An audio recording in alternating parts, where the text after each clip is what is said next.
Bien, buenas tardes a todos. El día de hoy he ir a clases de que y que pudiéramos encontrarnos todos y abrazar a toda la gente. Es un momento que uno llega a extrañar el contacto personal con toda la gente que uno conoce. Así que, por favor, dense por abrazados todos. Supongamos que yo los abracé a todos. Ya. Entonces, tenemos que pasar ya a otro capítulo de la Feno 2. Yo voy a dar ya por cerrado con Harari todo el capítulo previo con tres autores que dan como para pensar el futuro, que de eso trata básicamente la Feno 2. Pero ahora vamos a tratar otro tema que es un poquito más complejo, que abarca cuestiones del pasado y que les va a obligar a ustedes a repasar un poco de historia también. Y es el tema de la posmodernidad o posmodernismo. Ustedes tienen que buscar en Internet todo lo que hay acerca de esto, pero voy a tratar de aclararles el punto para que no se desubiquen. Es un poquito complejo esto y hay personas que están en contra de la posibilidad de hablar de posmodernidad o de posmodernismo. Dicen que la posmodernidad no existe, que el posmodernismo no existe.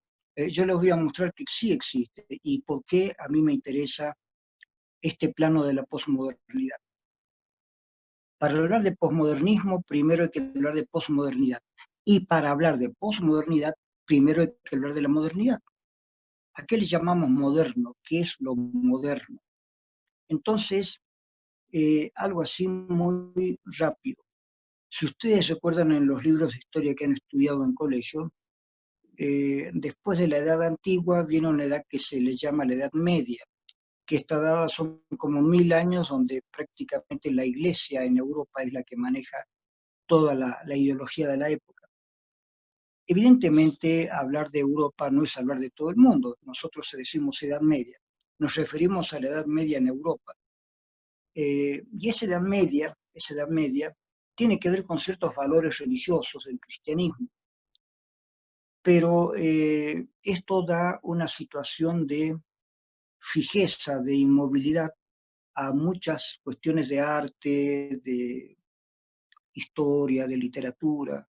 Hay una forma de hacer las cosas y no hay manera de salir porque la Iglesia dicta las normas sobre qué se puede saber, qué se puede leer, cómo hay que hacer. Entonces, la Edad Media se la toma generalmente como un largo tiempo en el que no pasa nada en Europa, donde todo está más o menos fijo.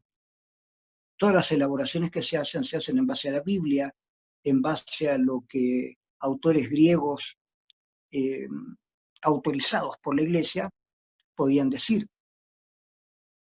Es la época de San Agustín, la época de Santo Tomás, la época de los hombres que escriben, pero escriben especialmente para los pocos que saben leer y escribir en aquella época. ¿Cuándo se rompe esto? Se rompe con una etapa intermedia, antes de la Edad Moderna, que se llama el Renacimiento. Renacimiento. El Renacimiento o humanismo se llama así por una cuestión muy concreta, histórica, y es que eh, en cierto lugar de Medio Oriente, donde había otra parte de la cristiandad, este lugar es arrasado por las corrientes musulmanas de aquel momento, y esto corta la continuidad que había entre Occidente y Oriente. Entonces, esta gente que en ese lugar, que ahora es un lugar donde está Grecia, Turquía, más o menos por ese ámbito, eh, esta gente ve que ese reino de Oriente decae bajo la invasión turca y muchos de ellos se vienen más al este de Europa eh, y pasan más al oeste, pasan ya directamente a Italia, Roma, y allí planean hacer otra vida.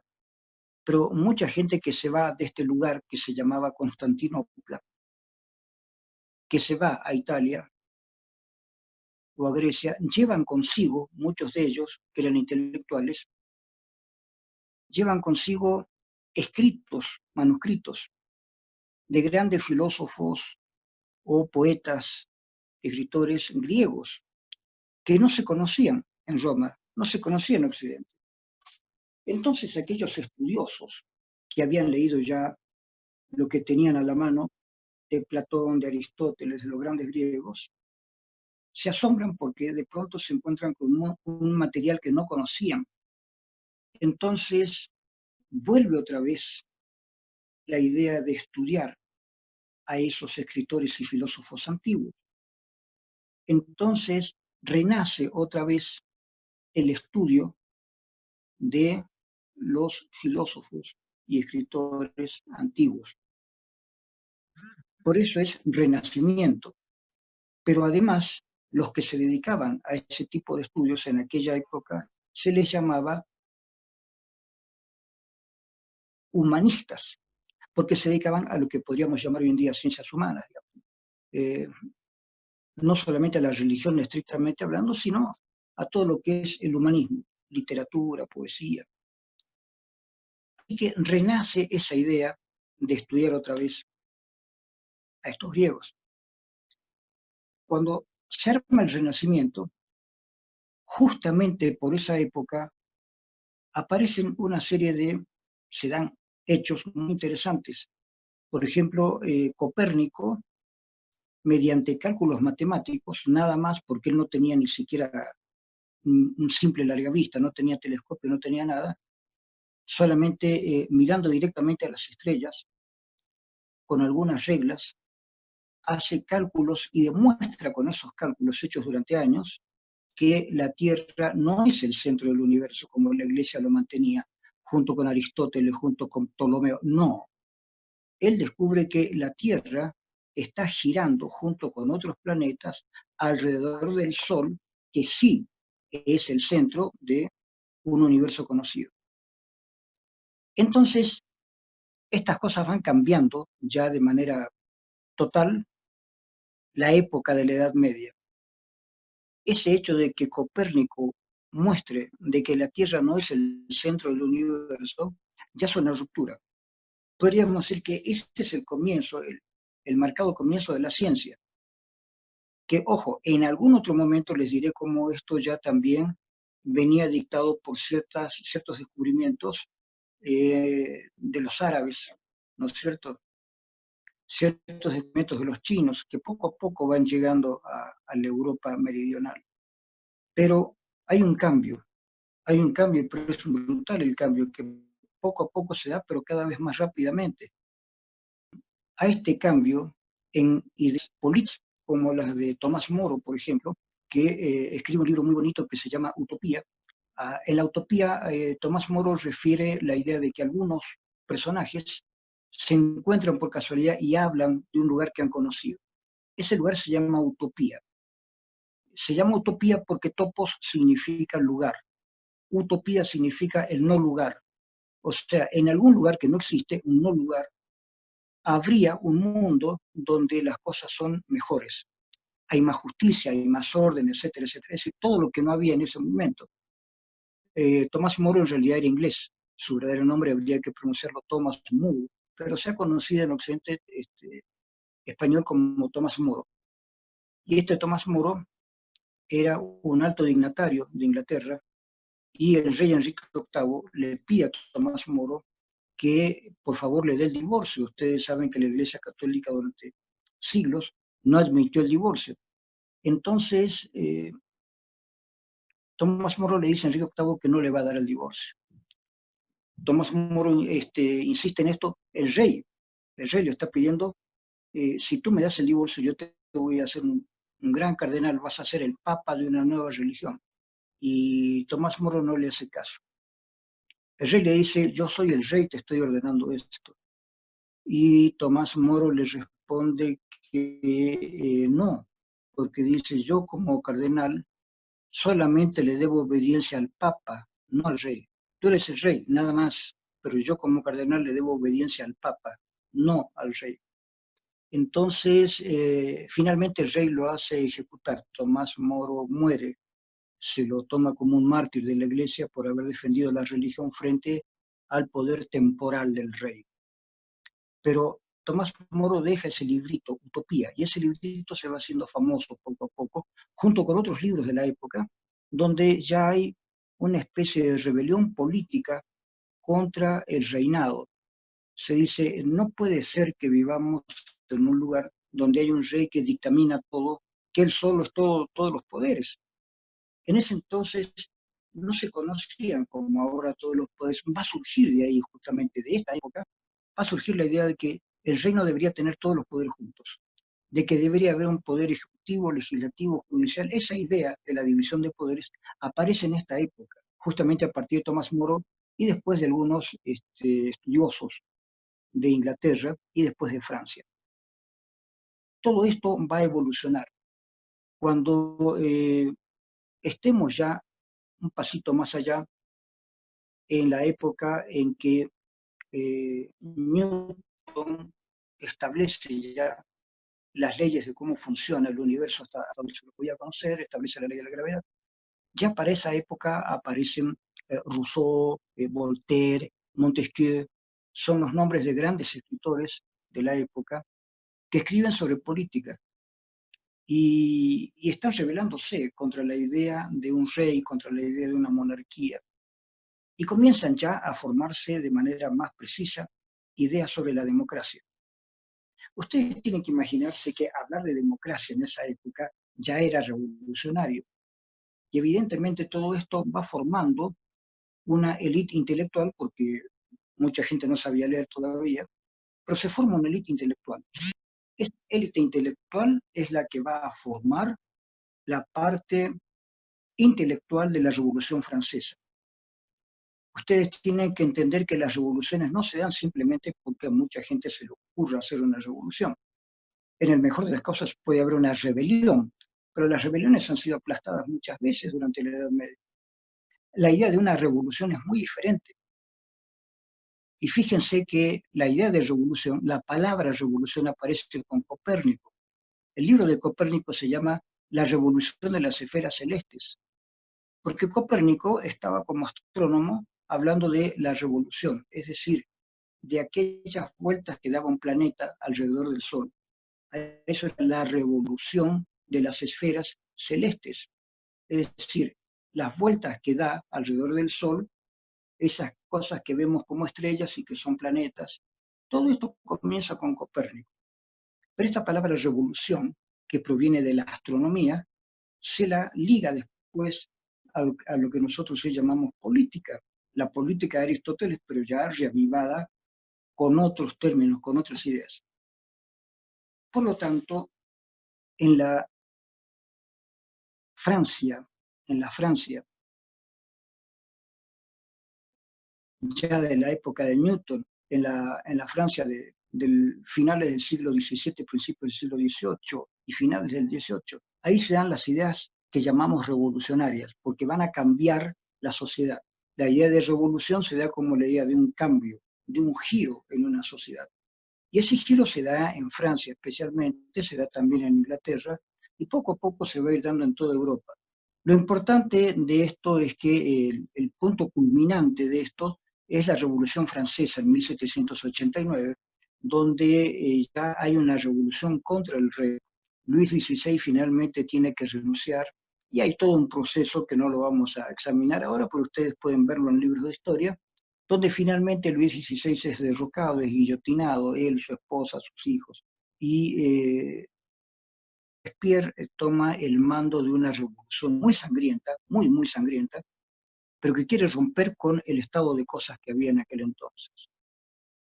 Por lo tanto, ellos dicen, ahora hemos entrado en otra época, y a esa época le llaman la modernidad. La modernidad es todo lo que aparece más o menos antes y después de la Revolución Francesa. Es una forma de pensar y lo central de ese pensamiento es la ciencia. ellos dicen, no podemos estar dependiendo de teólogos o de filósofos. Hoy en día tenemos que hacer caso de la ciencia, de la técnica. Allí empieza ya un pensamiento más racional o más racionalizado. La razón es el centro de todo, la razón. Ya no la religión, sino la razón. Este pensamiento de poner lo racional por encima de todo aparece en la filosofía claramente con Descartes. Descartes, ¿se acuerdan? Descartes. Descartes es uno de los primeros franceses que hizo una filosofía de la racionalidad. Y a partir de ahí, en varias partes de Europa, Descartes, Leibniz, Kant, ¿qué hizo Kant? Hizo un libro que se llama Crítica de la razón pura. Esa crítica de la razón pura implica, la palabra crítica es como una idea de análisis. Kant se da al trabajo de analizar la razón. ¿Qué es la razón? ¿Cómo funciona la razón? Kant hace una especie de metodología para entender cómo la razón funciona, cómo debería funcionar mejor, qué pasa cuando no funciona bien. No lo hace en un estilo médico, que eso lo empezó a hacer Descartes, sino en un estilo filosófico. ¿Cómo funciona esto que llamamos razón? No podemos conocer a Dios porque Dios, aun si existiera, está más allá de los límites de la razón. Por lo tanto, lo que nosotros los seres humanos podemos conocer tiene que ser lo racional. La razón tiene estos límites. Dentro de esos límites, especialmente de tiempo y espacio, la razón funciona. Fuera de esos límites ya no. Habría que tener una intuición religiosa, mística, pero si queremos hacer ciencia, si queremos hacer filosofía, tenemos que estar dentro de los límites de la razón. Especialmente empecemos con los límites de tiempo y espacio, más allá de los cuales la razón no funciona. La razón no puede saber que hay más límites, son los límites de la racionalidad. Más allá podrá estar la intuición religiosa, etc. Pero si queremos hablar en los racionales, estos son los límites. Entonces, la crítica de la razón pura, que es un libro no fácil de leer, establece a partir de Kant cómo tiene que establecerse una idea de lo racional. Pero Kant lo que está queriendo hacer es, ya estamos en la época de la ciencia y por lo tanto no podemos seguir con la religión. Es el corte más radical que hay en la historia de la filosofía con Kant. Kant dice, ya estamos en la época de la razón. Esa es la modernidad, la época de la razón. Entonces Kant dice, estamos en la época de la razón. Ya no estamos en la época de la intuición mística, religiosa, no. Estamos en la época de la razón. Si queremos hacer filosofía, tiene que ser en relación a la ciencia. Ya apareció la ciencia. No podemos hacer nada que no tenga una rigurosidad parecida a la ciencia. Fíjense, Kant ya está diciendo eso. Kant ya está diciendo eso. Por eso, entre paréntesis, me parece una aventura bastante peligrosa el psicoanálisis, porque el psicoanálisis aparece como si fuera una cuestión racional, pero se pierden cuestiones que no son racionales. Y mi crítica al psicoanálisis, no es mía, es una crítica que se hace al psicoanálisis, que el psicoanálisis empieza como una cuestión racional, pero se pierden cuestiones que no tienen ninguna forma de racionalidad ni demostración en una época que es cada vez más científica, ¿no es cierto? Entonces Kant es el principal filósofo de la racionalidad. A esta época es a la que se le llama la modernidad. Cuando hablamos de modernidad estamos hablando de Kant, estamos hablando de la ciencia, estamos hablando de la época de lo mecánico, se empiezan a hacer muñecos mecánicos, se empieza a establecer lo que se llama la mecánica clásica. La mecánica clásica es la forma de explicar el universo, el comportamiento del universo, como si fuera un aparato mecánico. Fíjense que cada tanto la Tierra da vueltas y la Luna da vueltas alrededor de la Tierra y todo esto da vueltas alrededor del Sol y todo esto de una manera matemática. Entonces se piensa el universo como un gran mecanismo. Entonces, si se piensa en Dios, se piensa que Dios ha sido el autor de un gran mecanismo universal. Hay muchas ideas acerca de esto, hay libros que se escriben acerca de esto.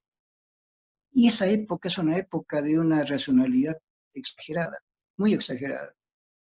la medicina, todo se lo piensa en forma racional. Incluso hay un autor francés que hace una obrita que se llama L'homme machine, el hombre máquina. Es como si el ser humano pudiera ser pensado como una máquina también. Entonces hay una medicina racionalista, hay una idea de pensarlo todo como una máquina. El universo, los seres humanos, la historia, todo funciona como una máquina. Esto es uno de los centros importantes de la llamada modernidad. Entonces la modernidad tiene que ver con la época moderna, tiene que ver con la Revolución Francesa, tiene que ver con Newton, que establece la ley de la gravedad, la cual explica cómo funciona no solamente la Tierra, sino todo el universo, y ya hay una aceptación de la ciencia. Y mucha gente quiere que la ciencia sea el modelo a partir del cual se haga filosofía, se haga arte, se haga todo. Entonces, cuando hablamos de la modernidad, estamos hablando de la racionalidad. La modernidad es lo que quiere explicar todo en base a la racionalidad. Eso es una cuestión, punto uno. Punto dos. Para el punto dos, veremos si lo podemos desarrollar ahora, significa lo siguiente. Esa racionalidad, ¿hasta cuándo va a durar? ¿Hasta cuándo dura la época moderna? Pareciera que una vez que empezó la época moderna, no se extingue más. Estamos siempre en la época moderna. Fíjense cómo la misma palabra puesta en la historia es un obstáculo bastante increíble. Edad antigua, ¿sí?